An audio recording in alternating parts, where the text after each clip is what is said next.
morning viewers. I hope you are all doing well. Welcome to T1 Academy Current Affairs classes. ఈరోజు current affairs క్లాసెస్లో భాగంగా మనం ఈరోజు news పేపర్స్లో వచ్చిన కొన్ని ముఖ్యమైన అంశాల గురించి చర్చించుకుందాం. అవేంటంటే ఈరోజు ఇంటర్నేషనల్ డే ఆఫ్ ఫారెస్ట్ అండి. దానికి సంబంధించిన విశేషాలు, దాని థీమ్ ఏంటి అనే విషయం ఈరోజు మనం చర్చించుకుందాం. అలాగే వరల్డ్ హ్యాపీనెస్ రిపోర్ట్ని పబ్లిష్ చేయడం జరిగింది యునైటెడ్ నేషన్స్కి సంబంధించిన ఒక ఏజెన్సీ వాళ్ళు. అది ఏజెన్సీ, ఇండియా ర్యాంక్ ఏంటి, ఈ హ్యాపీనెస్ రిపోర్ట్లో టాప్ నేషన్స్ ఏవి, వాటికి సంబంధించిన విశేషాలు ఏంటి అనేటివి మనం ఈరోజు తెలుసుకుందాం. అలాగే కాశ్మీర్ ఫైల్స్ అనే ఒక మూవీ న్యూస్లో ఉందండి గత వారం రోజులుగా. దానికి సంబంధించిన విశేషాలు ఏంటి అనేది కూడా తెలుసుకుందాం. అలాగే all England open badminton championship నిన్న ఫైనల్స్ జరగడం జరిగింది. అందులో మన ఇండియన్ క్రీడాకారుడైన లక్ష్య సేన్ పార్టిసిపేట్ చేయడం జరిగిందండి. దానికి సంబంధించిన విశేషాలు మరియు ఏషియన్ బిలియర్డ్స్ ఛాంపియన్షిప్ కూడా నిన్న ఫినిష్ అవ్వడం జరిగింది. దానికి సంబంధించిన విశేషాలు, వీటన్నిటి మీద కొన్ని MCQs కూడా మనం ఇప్పుడు చర్చించుకుందాం. Coming on to the first topic, that is International Day of Forest. International Day of Forest, which is also known as World Forest Day, is celebrated on March 21st. ఈ డేస్ అనేవి చాలా important అండి. ప్రతి ఎగ్జామ్లో అవుతే police constable ఎగ్జామ్లో కానివ్వండి, లేకపోతే SIలో కానివ్వండి, లేకపోతే RRB NTPCలో కానివ్వండి, లేకపోతే TSPSC వాళ్ళు, APPSC వాళ్ళు పెట్టే Group 1 Group 2 ఎగ్జామ్స్లో కానివ్వండి, ఎక్కడైనా 1 నుంచి 2 క్వశ్చన్లు ఈ డేస్ నుంచి, ముఖ్యమైన డేస్ నుంచి, ముఖ్యమైన వీక్స్ నుంచి ఇవ్వడం జరుగుతుంది. సో వరల్డ్ ఫారెస్ట్ డే ఎన్విరాన్మెంట్కి సంబంధించిన టాపిక్ కాబట్టి ఈ వరల్డ్ ఫారెస్ట్ డే అనేది చాలా ఇంపార్టెంట్ అండి. World forest day is celebrated on every year on March 21st. ఈ డేట్ గుర్తుంచుకోవాలి. అలాగే the theme for world forest day of 2022 is forest and sustainable production and consumption. Theme ఏంటి? Forest and sustainable production and consumption. Forest and sustainable production and consumption అనేది దీనికి సంబంధించిన theme అండి. దీంట్లో ఈ టాపిక్లో ముఖ్యమైన అంశాలు 3 అండి. ఏ రోజు అంటే March 21st, థీమ్ ఏంటి, మరియు ఈ డే యొక్క ముఖ్య ఉద్దేశం ఏంటి, ఎయిమ్ గురించి కూడా అడుగుతారు. This aim of the day is to raise awareness of significance of all type of forest అండి. ఆల్ టైప్ ఆఫ్ ఫారెస్ట్, ఒక డెసిడియస్ ఫారెస్ట్ మాత్రమే కాకుండా మన లోకల్ ఫారెస్ట్ ఉంటాయి, తాని ఫారెస్ట్ ఉంటాయి, ఇలా అన్ని రకాలమైన ఫారెస్ట్ల గురించి అవేర్నెస్ కనిపించడమే ఈ డే యొక్క ముఖ్య ఉద్దేశం అని చెప్తున్నారండి. ఈ 3 విషయాలు, డేట్, థీము అండ్ ఎయిమ్, ఈ 3 విషయాల నుంచి ఎగ్జామ్స్లో క్వశ్చన్స్ వస్తాయండి. So please try to remember this. అలాగే this history of the day, the United Nations General Assembly proclaim 21st March as the international day of forest in 2012. 2012లో first time international day of ఫారెస్ట్ని celebrate చేయడం జరిగిందండి. అప్పటి నుంచి చేస్తున్నారు. This year is 10th year. So ఇది 10 సంవత్సరాలు అయింది కాబట్టి స్టార్ట్ అయ్యి ఈ ఇయర్ దీని మీద క్వశ్చన్స్ అడిగే ఛాన్సెస్ చాలా ఎక్కువగా ఉంటాయండి. So please try to remember this. Tone Academy quiz contest ఇవాల్టి మొదటి ప్రశ్న. Consider the following statements regarding market stabilisation scheme. Market stabilisation స్కీమ్కి సంబంధించి కింద ఇవ్వబడిన 2 స్టేట్మెంట్స్ని ఒకసారి గమనించండి. Statement 1. RBI pumps in more liquidity to stabilize the markets. Statement 2. Pumping in of more liquidity into markets is called sterilization. Which of the statements given above is or are correct? పైన ఇవ్వబడిన స్టేట్మెంట్స్లోంచి ఏది సరైన సమాధానం? Option A, only statement 2. Option B, both statements 1 and 2.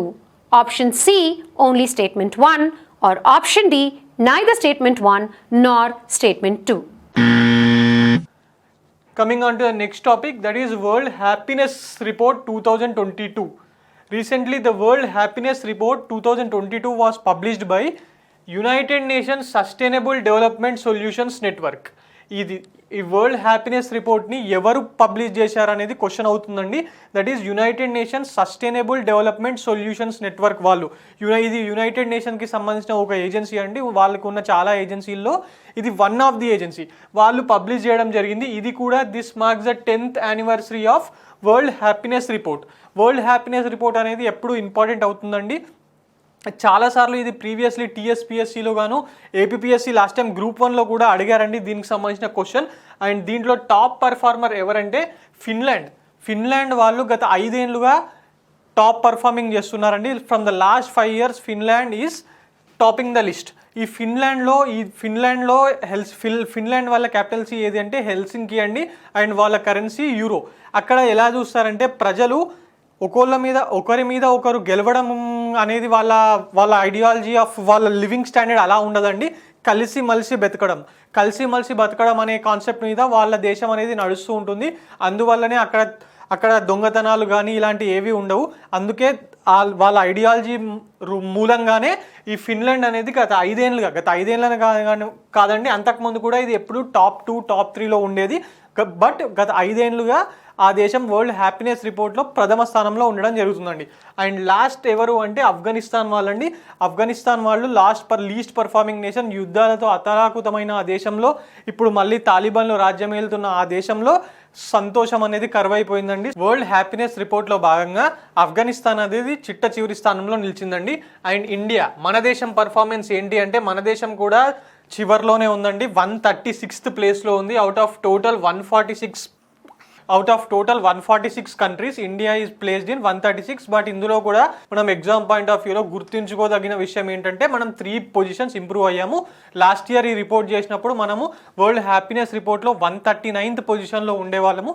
ఇప్పుడు 136 పొజిషన్కి రావడం జరిగిందండి. ఇప్పుడు ఏ కంట్రీస్ ఏ ప్లేస్లో ఉన్నాయి, కొన్ని ముఖ్యమైన కంట్రీస్, టాప్ 5 కంట్రీస్ గురించి మనం తెలుసుకుందాం. వరల్డ్ హ్యాపీనెస్ రిపోర్ట్ 2022లో భాగంగా ఈ స్కాండివియన్ కంట్రీస్, ఇందులో చూడండి ఫిన్లాండ్ కానివ్వండి, డెన్మార్క్ కానివ్వండి, స్విట్జర్లాండ్ కానివ్వండి, నెదర్లాండ్స్ కానివ్వండి, ఐస్లాండ్ కానివ్వండి, ఇవి కొన్ని స్కాండివియన్ అండ్ యూరోపియన్ కంట్రీస్. యూరోపియన్ దేశాల్లో జీవన ప్రమాణాలు అనేది చాలా బాగుంటాయండి.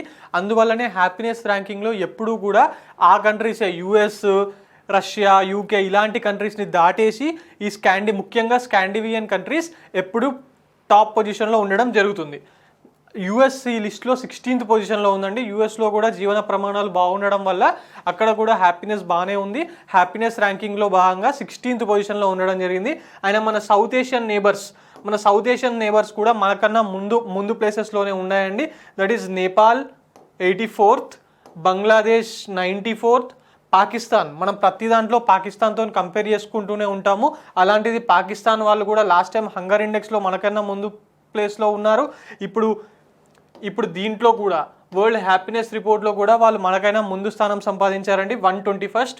And Sri Lanka 127th. శ్రీలంకలో ఇన్ఫ్లేషన్తో రోజు ప్రైజెస్ పెరుగుతున్నాయని మనం చూస్తూనే ఉన్నాం. ఈరోజు కూడా న్యూస్లో వచ్చింది 230 రూపీస్ పర్ లీటర్ పెట్రోల్ నడుస్తుంది అని చెప్పి, 1000 రూపీస్ పర్ కేజీ చికెన్ నడుస్తుందని. అలాంటి దేశం కూడా మనకన్నా ఈ రిపోర్ట్ ప్రకారం మనకన్నా ముందు ప్లేస్లో ఉందండి, 127th. ఇండియానే 136th place. అండ్ చిట్ట చివరి ర్యాంకింగ్లో ఆఫ్ఘనిస్తాన్ వాళ్ళు ఉన్నారండి, 146th ర్యాంక్. ఇందులో మనం గుర్తుపెట్టుకోవాల్సిన విషయం ఏంటంటే టాప్ పొజిషన్లో ఉన్న దేశం ఏదంటే ఫిన్లాండ్ అండి. మన ఇండియా ర్యాంకింగ్ ఎంత, 136. అండ్ ఈ రిపోర్ట్ని రిలీజ్ చేసింది ఎవరు అంటే యునైటెడ్ నేషన్స్ ఏజెన్సీ అయిన United nations sustainable development solutions network వాళ్ళు రిలీజ్ చేశారండి. ఈ 3 విషయాలు ఖచ్చితంగా గుర్తుపెట్టుకోవాలి. అండ్ ఈ టాప్ 5 దేశాల గురించి కూడా ఎగ్జామ్లో క్వశ్చన్ అడగచ్చండి. Which among the following is the top 5 nation in world happiness report. ఇందులో ఏది కాదు అని అడగచ్చు, ఏది లేకపోతే ఒకటే ఆప్షన్ ఇచ్చి ఇందులో ఏ దేశం టాప్ 5లో ఉంది అని కూడా అడగచ్చండి. సో ఇలాంటివి యూపీఎస్సీలో అడుగుతారు. సో టీఎస్పీఎస్సీ గ్రూప్ 1 ప్రిలిమ్స్లో కానివ్వండి, ఏపీపీఎస్సీ గ్రూప్ 1 ప్రిలిమ్స్లో కానివ్వండి అడిగే ఛాన్సెస్ ఎక్కువగా ఉంటాయి. So please try to remember this. Tone Academy quiz contest ఇవాల్టి రెండో ప్రశ్న. International Criminal Police Organization or Interpol issues various notices related to different crimes. Consider the following pairs. International criminal police organisation లేదా Interpol వివిధ క్రైమ్స్కి సంబంధించి నోటీసులని జారీ చేస్తుంది. దీనికి సంబంధించి కింద ఇవ్వబడిన పేర్స్ని ఒకసారి గమనించండి. Notice 1, red notice to seek information on unidentified bodies. Notice 2, blue notice to collect additional information about a person's identity, location or activities in relation to the crime. Third notice is black notice to help locate missing persons, often minors. Which of the pairs above is or are correctly matched? పైన ఇవ్వబడిన pairs లోంచి ఏది సరిగా match అయి ఉంది? Option A, pairs 1 and 2 only. Option B, only pair 2. Option C, all 3, that is pairs 1, 2 and 3. Or option D, only second and third pairs. Coming on to the next topic, that is Kashmir Files. Kashmir Files అనే film గత వారం రోజులుగా చాలా న్యూస్లో ఉందండి. This film which is recently in news talks about, ఇది దేని గురించి మాట్లాడుతుందంటే కాశ్మీరీ పండిట్స్ ఎక్సోడస్, కాశ్మీరీ పండిట్స్ కాశ్మీర్ని వదిలి రావడం గురించి మాట్లాడుతుందండి. Exodus of Kashmiri Pandits from Kashmir in 1990s తీవ్రవాదులు కాశ్మీరీ పండిట్స్ని అక్కడి నుంచి వెళ్ళగొట్టిన వృత్తాంతం గురించి, దానికి సంబంధించిన ఇన్ఫర్మేషన్ గురించి ఈ సినిమా అనేది మాట్లాడుతుందండి. ది డైరెక్టర్, దీనికి సంబంధించిన డైరెక్టర్ ఎవరంటే వివేక్ రంజన్ అగ్నిహోత్రి. He is from Madhya Pradesh. ఇతను మధ్యప్రదేశ్కి చెందినవాడండి, వివేక్ రంజన్ అగ్నిహోత్రి. ఇతను కొన్ని డాక్యుమెంటరీ టైప్స్ ఫిలిమ్స్ తీస్తూ ఉంటాడు. ఇది కూడా ఫస్ట్ డాక్యుమెంటరీగానే రిలీజ్ అయిందండి. దాని తర్వాత కాశ్మీరీ ఫైల్స్ అనేది థియేటర్స్లో రిలీజ్ కావడం జరిగింది. దీనికి సంబంధించిన ఇంపార్టెంట్ విషయం ఏంటంటే కాశ్మీరీ ఫైల్స్ దేని గురించి మాట్లాడుతుంది అని ఒకటి అడుగుతాడండి. It talks about exodus of Kashmiri Pandits from Kashmir from 1990s ఒకటి. రెండోది ఏంటంటే ఈ సినిమాకి సంబంధించి డైరెక్టర్ ఎవరు అని అడుగుతాడండి. Director is Vivek Ranjan Agnihotri. And కొన్ని రాష్ట్రాలు దీనికి ట్యాక్స్ ఫ్రీ కన్సెషన్స్ ఇచ్చాయండి. ముఖ్యంగా బీజేపీ పాలిత రాష్ట్రాలు దీనికి ట్యాక్స్ ఫ్రీ కన్సెషన్స్ ఇవ్వడం జరిగింది. అలాగే అస్సాం రాష్ట్రంలో వాళ్ళ గవర్నమెంట్ అక్కడ పనిచేస్తున్న ప్రభుత్వ ఉద్యోగులందరికీ ఒక హాఫ్ డే లీవ్ ఇచ్చిందండి ఈ ఫిలిం చూడడానికి. ఇదండి ఈ టాపిక్కి సంబంధించిన ముఖ్యమైన అంశాలు. Coming on to the next topic, that is all England open badminton championship. All England open badminton championship ఇది బ్యాడ్మింటన్ ప్రపంచంలో ఒక ముఖ్యమైన టోర్నమెంట్ అండి. ఇది ఇండియా నుంచి గెలిచిన వాళ్ళు చాలా తక్కువ మంది ఉన్నారు. దీంట్లో నిన్న జరిగిన ఫైనల్స్లో world number 1 and Japan olympic medalist అయిన విక్టర్ అక్సెల్సన్ గారు మన ఇండియన్ యువ క్రీడాకారుడైన లక్ష్య సేన్ని ఓడించడం జరిగింది. లక్ష్య సేన్ లాస్ట్ వీక్ జర్మన్ ఓపెన్లో విక్టర్ అక్సెల్సన్ని ఓడిపేశారండి. దానికి సంబంధించి విక్టర్ అక్సెల్సన్ గారు ఈ ఛాంపియన్షిప్లో లక్ష్య సేన్ని ఓడిపేసి ప్రతీకారం తీర్చుకోవడం జరిగింది. ఈ లక్ష్య సేన్ అనే 20 ఏళ్ల కుర్రాడు ఈ మధ్య బ్యాడ్మింటన్ ప్రపంచంలో చాలా సంచలనాలు నమోదు చేస్తున్నాడు. లాస్ట్ టైం జర్మన్ ఓపెన్లో రన్నరప్గా నిలిచాడండి. ఇప్పుడు ఆల్ ఇంగ్లాండ్ బ్యాడ్మింటన్ ఛాంపియన్షిప్స్లో కూడా ఫైనల్ వరకు చేరుకొని రన్నరప్గా నిలవడం జరిగింది. దీనికి సంబంధించిన క్వశ్చన్స్ ఎలా వస్తాయంటే ఆల్ ఇంగ్లాండ్ బ్యాడ్మింటన్ ఛాంపియన్షిప్ 2022లో ఎవరు గెలిచారని అడుగుతాడండి. It has won by Olympic champion, Japan Olympic champion and world number 1 Victor Axelsen. And he is from which country అని కూడా అడిగే ఛాన్సెస్ ఉంటాయండి. క్వశ్చన్ కొంచెం హార్డ్గా ఫ్రేమ్ చేయాలనుకుంటే. అండ్ హీఈస్ ఫ్రమ్ డెన్మార్క్ అండి. లక్ష్య సేన్ ఇతను లక్ష్య సేన్ మన ఇండియన్ ప్లేయర్ అండి. ఇతను ఉత్తరాఖండ్కి చెందినవాడు. ఇతని కన్నా ముందు ఇండియా నుంచి 2 క్రీడాకారులు ఈ ఆల్ ఇంగ్లాండ్ బ్యాడ్మింటన్ ఛాంపియన్షిప్స్ని గెలుచుకోవడం జరిగింది. మరో 3 వాటిలో రన్నరప్గా నిలవడం జరిగిందండి. వాళ్ళు ఎవరో కూడా మనం ఇప్పుడు తెలుసుకుందాం. ఎందుకంటే ఇతను రన్నరప్గా నిలిచాడు కాబట్టి ఇండియన్స్ గురించి క్వశ్చన్ అడిగే ఛాన్సెస్ కూడా ఉంటాయండి. సో ఇఫ్ ఎట్ ఆల్ కొంచెం డీప్గా వెళ్ళి ఇంతకుముందు గెలిచిన ఇండియన్స్ గురించి క్వశ్చన్ అడిగితే మనం దానికి కూడా రెడీ అయి ఉండాలి. So before Lakshya Sen 2 Indians, that is Prakash Padukone from Karnataka అండి. ఇప్పుడున్న బాలీవుడ్ హీరోయిన్ దీపికా పదుకునే వాళ్ళ ఫాదర్ ఇతను. ప్రకాష్ పదుకునే 1980sలో ఆల్ ఇంగ్లాండ్ బ్యాడ్మింటన్ ఛాంపియన్షిప్ గెలవడం జరిగిందండి.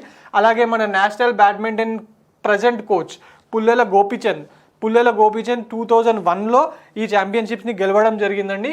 అండ్ రన్నరప్స్గా ప్రకాష్ నాథ్ అనే క్రీడాకారుడు 1947లో, అలాగే ప్రకాష్ పదుకునే గారు సైమల్టేనియస్గా 1980లో ఛాంపియన్షిప్ సాధించారండి. 1981లో రన్నరప్గా నిలవడం జరిగింది. అలాగే మన హైదరాబాద్ క్రీడాకారిణి సైనా నెహ్వాల్ కూడా 2015లో ఇదే ఈవెంట్లో రన్నరప్గా నిలవడం జరిగిందండి. ఇదండి ఈ టాపిక్కి సంబంధించిన ముఖ్యమైన అంశాలు. Please try to remember this. If question అనేది కొంచెం హార్డ్గా ఫ్రేమ్ చేయాలని అనుకుంటే ప్రీవియస్ ఇంతకుముందు గెలిచిన వాళ్ళు ఎవరు అని కూడా అడిగే చాయిసెస్ ఎక్కువగా ఉంటాయి. Coming on to the next topic, that is Asian billiards championships నిన్న కంప్లీట్ అయిందండి. ఏషియన్ బిలియర్డ్స్ ఛాంపియన్షిప్లో ఇండియన్ క్యూయిస్ట్ అయిన పంకజ్ అద్వానీ నిన్న ఎయిత్ టైం ఈ టైటిల్ని గెలవడం జరిగిందండి. ఇప్పటికే చాలాసార్లు snookers and billiards world championship కూడా గెలిచి ఉన్నారు. ఈయన స్నూకర్స్ అండ్ బిలియర్డ్స్లో గెలవని ఛాంపియన్షిప్ అంటూ లేదండి. Pankaj Advani world snookers and బిలియర్డ్కి సంబంధించి ఇతను చాలా ఇంపార్టెంట్ ప్లేయర్ అండి. ఇండియాకి సంబంధించినంత వరకు ఇతను పంకజ్ అద్వానీ. మనం స్నూకర్స్ అండ్ బిలియర్డ్స్ అనేది క్వశ్చన్స్ ఎగ్జామ్లో కనిపిస్తే ఒకవేళ ఆన్సర్ తెలియకపోతే ఆప్షన్స్లో పంకజ్ అద్వానీ ఉన్నట్టయితే గుడ్డిగా ఇండియాకు సంబంధించి పంకజ్ అద్వానీ అని టిక్ చేసేయచ్చండి. ఎందుకంటే majority of the championships snookers and బిలియర్డ్స్లో ఇతనే గెలుస్తూ ఉంటాడు ఎప్పుడు. మనం ఇప్పుడు కొన్ని MCQs గురించి మాట్లాడుకుందాం. అవేంటంటే which company launched India's first green hydrogen based advanced fuel cell electric vehicle. This electric vehicle hydrogen based, green hydrogen based అయిన ఎలక్ట్రిక్ వెహికల్ని ఏ కంపెనీ వాళ్ళు ఆవిష్కరించారు అని అడుగుతున్నారండి. ఒక 2 days కిందట దీన్ని ఆవిష్కరించడం జరిగింది. Options are A Ola, B Toyota, C Hyundai, D Tata. దీంట్లో ఎవరు అంటే మనం ఎలక్ట్రిక్ వెహికల్ అనగానే టాటా అనుకున్నామండి. కరెక్టే, టాటా వాళ్ళు ఎలక్ట్రికల్ వెహికల్ ఆవిష్కరించారు. But this is green hydrogen based advanced fuel cell electrical vehicle అండి. దీన్ని ఆవిష్కరించిన వాళ్ళు టయోటా వాళ్ళు దీన్ని ఆవిష్కరించడం జరిగింది. దీన్ని 2 రోజుల కిందట మన ట్రాన్స్పోర్ట్ మినిస్టర్ అయిన నితిన్ గడ్కరీ గారు టయోటా మిరాయ్ అనే కార్ని మొన్న స్టార్ట్ చేయడం జరిగింది. టోన్ అకాడమీ క్విజ్ కాంటెస్ట్ ఇవాల్టి 3వ ప్రశ్న. Hope orbiter mission is in news. It was launched by. Hope orbiter mission న్యూస్లో బాగా వినిపిస్తోంది. దీన్ని లాంచ్ చేసిన దేశం ఏది? Option A India, option B United Arab Emirates, option C USA లేదా option D France. Coming on to the next topic, that is, where was the Indian Japan Annual Summit 2022 held? Annual summit ప్రతి సంవత్సరం Indian Japan రిలేషన్స్లో భాగంగా annual summits అనేది నిర్వహించడం జరుగుతుందండి. మరి 2022లో ఈ year ఎక్కడ జరిగింది అనేది question. Options are A Tokyo, B New Delhi, C Chennai, D Osaka. ఎక్కడ జరిగింది? మనం నిన్న న్యూస్ పేపర్లో చూసాం, నిన్న అంతకుముందు రోజు న్యూస్ పేపర్లో చూసాం జపాన్ ప్రైమ్ మినిస్టర్ ఇండియాలో పర్యటిస్తున్నారని. మరి ఆయన ఇండియాలో ఏ దేశ ప్రధానమంత్రి అయినా ఇండియాలో పర్యటించినప్పుడు ఫస్ట్ వచ్చే ప్లేస్ ఏంటంటే మొదట వచ్చే ప్లేస్ న్యూఢిల్లీ. ఎందుకంటే మన ప్రైమ్ మినిస్టర్స్ కానివ్వండి, మన గవర్నమెంట్ మొత్తం అక్కడే స్టే అయి ఉంటుంది. So this was held in న్యూఢిల్లీలో ఈ యాన్యువల్ సమిట్ అనేది జరిగిందండి. ఇండియన్ ప్రైమ్ మినిస్టర్ అయిన నరేంద్ర మోడీ గారు మరియు జపనీస్ ప్రైమ్ మినిస్టర్ దీనికి అటెండ్ అవ్వడం జరిగింది. Coming on to the next question, that is who one the all England open badminton championship. ఇందాకే మనం దీని గురించి మాట్లాడుకున్నామండి. ప్రతిష్టాత్మకమైన ఆల్ ఇంగ్లాండ్ బ్యాడ్మింటన్ ఛాంపియన్షిప్స్ని ఎవరు గెలిచారు అని. Options are K Srikanth, Kidambi Srikanth, B Victor Axelsen, C Lakshya Sen, D none of the above. ఇవ్వండి 4 options. దీనికి సంబంధించి మీరు ఒక 2 seconds ఆలోచించండి. ఇందాకే నేను దీనికి సంబంధించిన విషయం గురించి చెప్పడం జరిగింది. Answer is Viktor Axelsen from Denmark. ఇతను లాస్ట్ టైం జపాన్లో జరిగిన ఒలింపిక్స్లో కూడా గోల్డ్ మెడల్ గెలవడం జరిగిందండి. He is an Olympic champion. ఇతనే నిన్న లక్ష్య సేన్ని ఓడిపేసి ఈ టైటిల్ గెలవడం జరిగిందండి. ఆల్ ఇంగ్లాండ్ బ్యాడ్మింటన్ ఛాంపియన్షిప్ అనేది బ్యాడ్మింటన్ ప్రపంచంలో చాలా ముఖ్యమైన టోర్నమెంట్ అండి. So please remember this.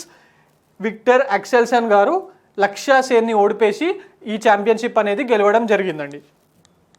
Coming on to the next topic, who won 2022 Indian super league title in penalty shootout. నిన్న రాత్రి గోవాలో జరిగిన ఇండియన్ సూపర్ లీగ్ ఫైనల్లో ఏ టీం గెలిచింది అనేది క్వశ్చన్ అండి. Options are Hyderabad FC, B Kerala Blasters, C Mumbai FC, D none of the above. నిన్న రాత్రి జరిగిన ఛాంపియన్షిప్ మ్యాచ్లో ఫస్ట్గా 1-1తోని డ్రా అయిందండి మ్యాచ్. దాని తర్వాత పెనాల్టీ షూట్అవుట్లో భాగంగా హైదరాబాద్ ఎఫ్సి వాళ్ళు కేరళ బ్లాస్టర్స్ని ఓడిపేసి విజయం సాధించడం జరిగింది. మన కేరళ బ్లాస్టర్స్లో మన సచిన్ టెండూల్కర్ కానివ్వండి, చిరంజీవి, నాగార్జున లాంటి ప్రముఖులకు ఇందులో వాటా ఉందండి కేరళ బ్లాస్టర్స్లో.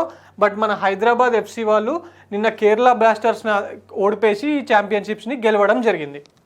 అదండి ఇవాల్టి డైలీ కరెంట్ అఫైర్స్ డిస్కషన్. ఈ వీడియోలో అడిగిన ప్రశ్నలకు సరైన జవాబులు ఈ వీడియోలోని కామెంట్ సెక్షన్లో మీరు మాకు పంపించవచ్చు. Thank you for watching the videos. Don't forget to like, share and comment on our videos, and do subscribe and click on the bell icon for more such content and contests.